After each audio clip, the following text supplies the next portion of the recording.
Along with Halo, the Gears of War series has been holding down the Microsoft fort for 3 generations now. Main reason being it raised the bar for third-person cover shooters across the whole industry back in 2006, with epic campaigns revolutionizing the cover system, offering awesome couch co-op, and having a fun online community. So it wasn't even a debate at this point. They're all must-plays. I mean, I've even played Judgment, so that alone tells you what kind of fan I am.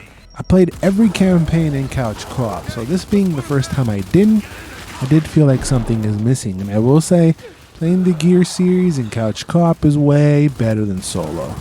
The additions of a counter and a yank while in cover, they were interesting, but I barely used them, and they also tried to set up some more stealthy situations, which I felt was weird at first. I mean, this is a game with a freaking chainsaw attached to the guns, and you want me to sneak around? It's just weird and a tad out of place. Maybe they were put in to slow down the pace at times. I just wasn't a huge fan of all the stealth. But ultimately they do offer fun segments, and those were my thoughts throughout the whole playthrough. Yeah, that's cool, but it's not Gears. Character movements are faster and lighter, especially while sprinting. In the early in games, I remember you couldn't really see where the hell you were going or control very well, really stiff. In 5, sprinting feels way more loose and controlled. And now you have melee knife moves for those stealthy situations I mentioned. But again, I don't play Gears for stealth. I play to shoot things in the face with its iconic guns, like the different Lancers and the Ganashers. I do like how obvious the games are, pushing you to use certain guns, like when you run out of ammo, then all you see are Ganashers or Enforcers lying around. It's like, okay game, I get it, it's Ganasher time. Shooting in the series has always been so satisfying. It's easily one of the most ever. From the simple yet innovative active reload to the way it feels blowing a slug's head cleanly off. But I do think the higher difficulty, the less satisfying it gets, because the enemies just become bullet sponges at a certain point. Regardless, it feels so good. You can feel the impact. You can almost feel when bullets go through enemies. These games are the ones that take full advantage of the Xbox controllers too. The most out of any Xbox exclusive games, I feel like. And I'm talking across every generation, except for the first, of course. Now this is gonna sound dumb and out of place, and it doesn't matter. But I feel like if you were to play this with a PlayStation controller, it would be weird and icky, and it wouldn't be right. Every time Microsoft shows off a new controller, the first thing I think about is how does it feel to play Gears? Graphically, it's the best game I've played on the Xbox One so far. The chunky design has always been what made it easy to pick out of a lineup. Its signature style of big men with muscles, along with its beautiful gore and wilder looking monsters. It's also sharper and smoother than I remember 4 being, which also released for the Xbox One, so I dig the progression there. Also, there's way more color than ever before. That's an addition I like. The rest have always had lack of color. Could be by design, making everything look more depressing and bleak. Here the colors just pop way more, from snowy mountains to bright red sand oceans. I like it. So the story follows the events of 4. You play mostly as Kate Diaz, who's trying to figure out the origins of the Locust Horde after her mother was taken, and she starts to develop a strong connection to the Horde. You also play as JD Phoenix in the first act. He's the protagonist of 4 and the son of Marcus Phoenix, of course, or Batista if you like. I wasn't a fan of him being the protagonist of just one of the 4 acts. I like Kate over JD anyway. She's way more interesting because he comes off as a meh know-it-all Captain America type. He's kind of boring. Maybe if he had more acts on what he's doing, I wouldn't mind. Like another act with him and Foz to see what they're up to before they unite, something like that. That would have helped. I mean, they always end up splitting up like Scooby-Doo's crew anyway. This would have added replayability to the campaigns to kind of see JD's side. But because the story revolves around Kate, the first act, while adding some backstory, kind of feels off track. But let me know what you think down in the comments if you're Team Kate or Team JD. And while you're down there, please drop a like. It will greatly help the channel, and don't forget to subscribe. If not, I'm taking a good nasher to your face. In the first act, Baird will help you by sending some kind of robot reinforcements, and it's cool.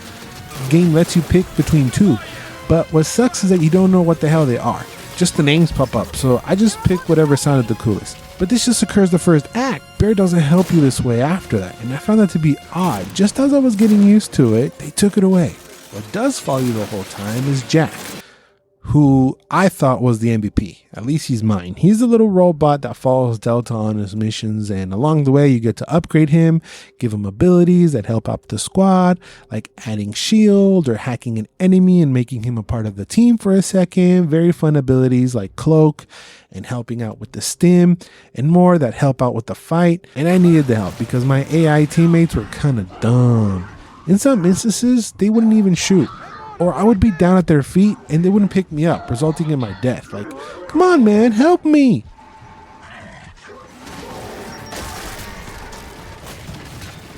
This is the main disadvantage of playing solo, teammate AI. And towards the end, the friendly AI was really annoying. I really could have used a buddy. Though that wasn't even the biggest mistake. The biggest mistake in my opinion, and what I think is on the brink of ruining the franchise completely, are the open world sections. There are two different ones across 2 acts, and the form of travel during the sections are the skiff. Now, while the skiff is very easy to control and fun to drive, you want to explore every nook and cranny. At least I do. And when you do this, you want to be rewarded for your exploration. And I will say you get rewarded about 70% of the time, which is not terrible. But the open worldness just feels like a taste. It feels like the devs didn't fully commit, like it was a trial run or something to see how the fans would react. And depending on what the reaction is, they would move on forward with 6. Because it's not like the game is way longer due to it. The game is still roughly around 15 hours to complete. It is the longest in the series, but not by much. Maybe they plan to make 6 longer. Maybe each act is open. I hope not, because again, nobody is playing Gears of War to sneak around, killing robots, or to spend a few extra hours driving around on a boogie board doing side missions. Now, I want to make myself completely clear. The open world isn't bad. It's just not Gears. There's enough open world stuff out there that the Gears franchise doesn't have to be one of them. When I think of Gears of War, I don't want to think of dots on a map. I want to go back to thinking of hordes upon hordes of locusts that are coming for me, and all I have to do to shoot my way out of it. That is Gears to me. If I'm doing it with a buddy, is better. They even opened up the linear parts, but oddly enough, it feels empty. The character even says it. Not this way, or dead end. Then why is it there? Like I said, 70% of the time you will find something. It's the other 30 that's annoying. Why is it so open if it's not going to be used?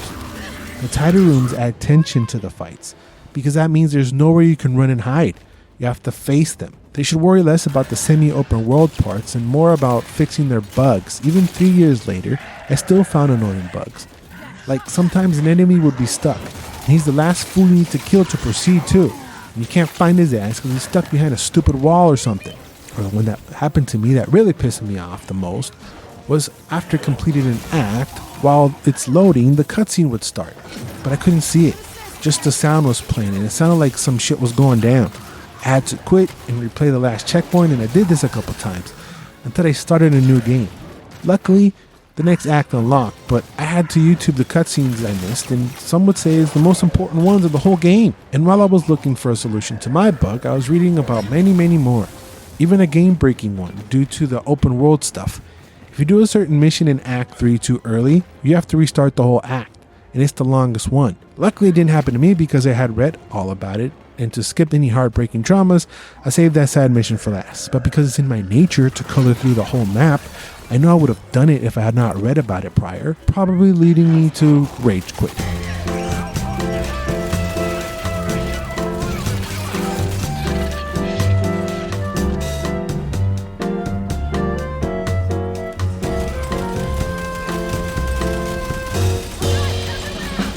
I really don't remember Gears games being so buggy, and it's a shame I will remember 5 for being so. These games have always felt epic, and this whole game feels bigger and has more epic set pieces, but they went flashier over impact. I still remember some of the first game's battles, and I feel like the final battle of 5 will just be forgotten. They just throw a lot at you and create chaos, but none of it is that memorable. There's one impactful thing that happens, but I didn't like that either. So there was a choice you have to make that had major consequences. This also doesn't feel right for the franchise. It's such a big decision, and the only decision the franchise has taught me up until this point is to pick which side of the road I want to be on. Or what is my favorite gun, not who gets to live or die. I would have preferred they would have made the decision for me and just kill who they think is better to progress the story, because I picked who I thought fit how I felt, not necessarily what is best for the overall story. Is my decision even going to carry over to 6 anyway, or ultimately it doesn't matter? They are known for possibly one of the most emotional deaths in gaming history. Some might even say 2 of them. And I don't know why they felt this need to innovate when they don't have to, and the game suffered from it. It's still a must play. I know this sounds confusing, and it's pretty cool, and it still has its moments. I don't want a refund or anything. I am just fearful towards where the franchise is heading. It's the lowest scored out of the main 5. It still has a pretty good score. Again, it's not a bad game. I'm just not a fan of where are they taking it. And I think it's due to all these changes to the core systems. Stick to what has been working for you without any complaints. Nobody asked for these changes. I really don't think anybody wanted to sneak around killing robots and spend a few extra hours in an open world doing side missions. Some franchises embraces this kind of change, like God of War did in 2018. And I felt like they were inspired by them. But they didn't just change a little bit here and there. They went all in. And the Coalition did not. And you can tell. They wanted their cake and to eat it too. And I feel like it was a mistake. We have been playing other linear staples like Uncharted and even Call of Duty campaigns. Not every game has to have the Ubisoft map full of dots with things to do. Sometimes it's nice just to go straight and shoot things. And the Gears of War series was a staple of that. Hopefully they can correct it in time for 6. But what I really want is to see Marcus Phoenix in Mortal Kombat. Come on. I know we got General Rom and Killer Instinct, but that's not what we want. I mean, come on, Killer Instinct, who even played that? But if you enjoyed this video, I have another video for you right here. Don't go anywhere without subscribing, please, and remember, Cogs, to always and forever, you do you.